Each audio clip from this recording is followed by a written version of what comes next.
Merci Grégoire de répondre à nouveau à mes questions ici sur le stand de la marque Karma Bikes.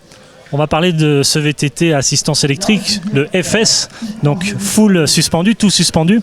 Est-ce que tu peux nous parler un tout petit peu de sa conception? Comment est-ce que vous l'avez pensé ce VTT à assistance électrique? Pour qui? Pour quelle pratique? Quelle était votre réflexion de départ?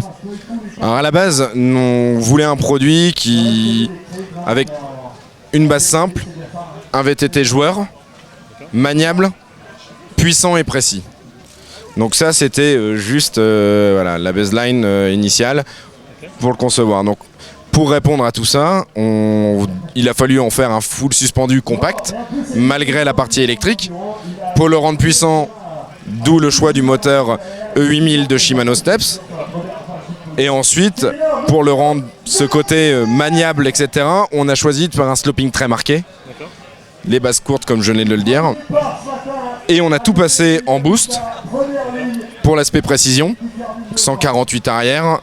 On a donc des jantes larges. On est en 27,5 plus, 2,8 de section. Donc c'est un point clé qu'on parle souvent peu, le boost. Donc qui permet tout simplement d'avoir le parapluie de rayon beaucoup plus large et donc une rigidité supérieure de la roue. Et ça amène vraiment cet aspect précision qui a tout son lieu d'être sur un VTT électrique qui est plus lourd qu'un VTT traditionnel, quoi. Donc les roues sont un tout petit peu plus rigides, donc la direction, la trajectoire est plus précise. Exactement. Ok, alors on parle très souvent, c'est très important dans la géométrie d'un VTT, on parle de l'angle de chasse, de l'angle de direction. Aujourd'hui, il est de combien et il apporte quelle stabilité? 67,5 degrés, c'est ça? Exactement, 67,5.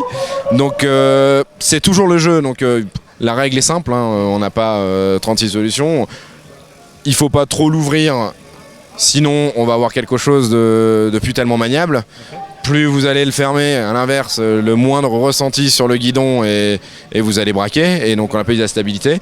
Donc voilà, on a gardé l'état d'esprit. Quand vous voyez l'ouverture qu'on a d'angle, la garde au sol aussi, qui est très haute, donc, et qui est importante, d'autant plus avec un moteur en position centrale, où si on a envie d'aller s'amuser un peu, il ne faut pas venir taper.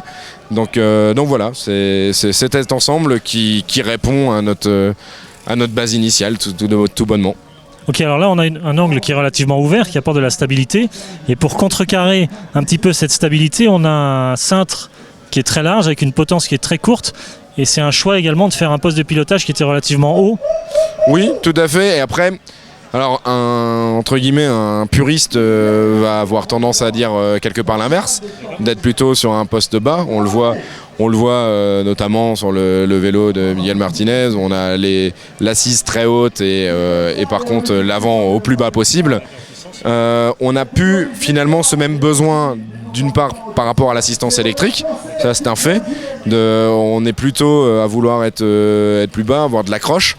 Et le deuxième point, c'est que face à notre clientèle, tout bonnement, initialement, nous on vise quand même les gens qui sont pas forcément des pratiquants invétérés à la base et qui veulent juste se remettre aussi au VTT électrique. Et donc pour eux, c'est là où on obtient finalement un meilleur confort. D'accord. Alors là, on est sur un VTT sur lequel tu vas mettre une étiquette plutôt all mountain, enduro, passe-partout. Comment tu as réfléchi ce vélo? Pour quelle pratique? C'est un peu le passe-partout parce que c'est un 140-120, donc rock-choc avant-arrière. On n'est clairement pas dans de l'enduro. Voilà, c'est pas notre souhait parce que encore une fois, ça répond pas à notre clientèle. Nous, c'est un passe-partout, c'est un all mountain. Voilà, on veut pouvoir avoir un usage vraiment mixte, et c'est là où on perçoit la demande. C'est-à-dire que les gens partent en vacances dans les Alpes, mais ils vont aussi en Bretagne. Donc pour autant, ils vont pas avoir de vélo. Donc surtout à ces tarifs, on veut un compromis. Ok, alors là on parle de comportement du vélo évidemment. On parle évidemment d'une gamme qui va évoluer, parce que là on est sur un modèle 2018, elle va évoluer pour 2019 et on en a parlé tout à l'heure. On va évoluer aussi par rapport à la monte pneumatique. Tout à fait. Donc on va changer la monte des pneus, les Maxxis, qu'on va remplacer par les Schwab Nobidic. Parce que c'était tout d'abord une remontée cliente de nos magasins et aussi sur le terrain. Donc qui souvent sur terrain sec, ces pneus étaient idéaux. Par contre, dès qu'on arrive sur du terrain un peu plus gras, etc., ce qu'on a quand même assez souvent, les Nobidic ont beaucoup plus de cran et vont nous permettre d'exploiter vraiment cette accroche. Ok, surtout l'avantage, si j'ai bien compris, c'est qu'on passe sur un pneu tubeless ready. Oui, donc alors ils le sont déjà. Donc il faut bien sûr mettre le fond de jante et la valve bien entendu. Hein, ça change pas. Ça changera pas non plus sur l'autre. Mais l'avantage réel de ce pneu, c'est que le flanc du Maxxis est souple. Pas ceux des Nobidic sont rigides. Donc vous allez retrouver la rigidité qu'on met avec le boost. On va le retrouver avec un pneu rigide sur le flanc. Ok. Qu'est-ce qu'on peut dire aussi des équipements finalement qui ont été montés sur ce VTT? Quels sont les choix de Karma Bikes en termes de suspension, en termes de transmission, parce qu'on peut quand même changer de vitesse? Bien sûr. Donc en suspension, on est en complet RockShox. Donc à l'avant, on a une RockShox Révélation de 140 mm de débattement, avec un blocage rapide au niveau du guidon, bien sûr. Sur l'arrière, on a la Debonair en 120 qui a l'avantage d'avoir 3 points. Donc soit vous pouvez l'utiliser en full ouverte, à moitié et complètement bloquée. Donc ça pour l'aspect suspension. Maintenant transmission, on voulait rester sur du qualitatif, vraiment premium, surtout pour ce premier lancé du FS. Donc on est en Shimano XT. Et sur la version FS DI2, on est en Shimano XT 11 vitesses DI2 bien sûr. D'accord, donc tout électrique. En termes de freinage, on est sur du SLX M7000, c'est ça? Alors sur la version Léon, on est sur du SLX M7000 et sur la version FS, on est sur du MT400. D'accord. Ok, alors qu'est-ce qu'on peut dire du choix aussi le format 27,5 plus s'impose forcément dans ce type de pratique? On le retrouve quasiment partout, oui. Quasiment partout. Stabilité, accroche, confort. Ça, ce petit côté, je trouve aussi, pour une clientèle qui veut se lancer dans le VTT, dans l'aventure, un peu un côté rassurant. Moi aussi, on se dirait que ça, je vais passer partout. Donc c'est un peu plus basique, mais c'est vrai que ça fait cet effet, quoi. Exactement. C'est confortable et c'est ludique. Ok, alors quels sont les différents modes d'assistance électrique avec ce système Shimano? Alors il y a 3 modes d'assistance, Eco, Trail, Boost. En plus, petite option supplémentaire, vous avez en dessous du off un mode à pied, qui est pas mal quand vous avez des gros murs à grimper.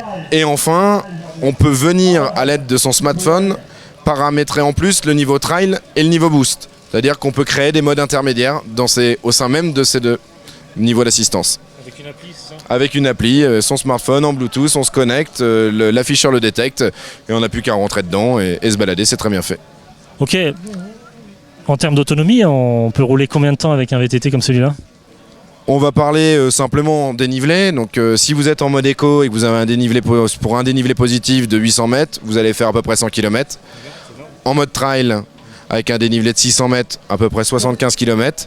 Et enfin, en mode boost, avec un dénivelé à peu près 400 mètres, là vous allez faire à peu près 50 km d'autonomie. Ouais, c'est énorme. Ah oui, ouais. Déjà, ça fait déjà de très belles sorties. Ouais.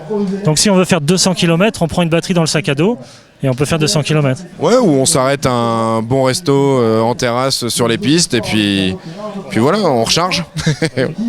Ok, génial. Alors si on veut plus d'infos sur ce VTT Karma FS, j'imagine qu'il y a un site internet. Bien sûr, le site audefil.com, dans lequel, dans la rubrique VTT assistance électrique, vous avez tout sur le Karma et ainsi que la liste de nos revendeurs partout en France.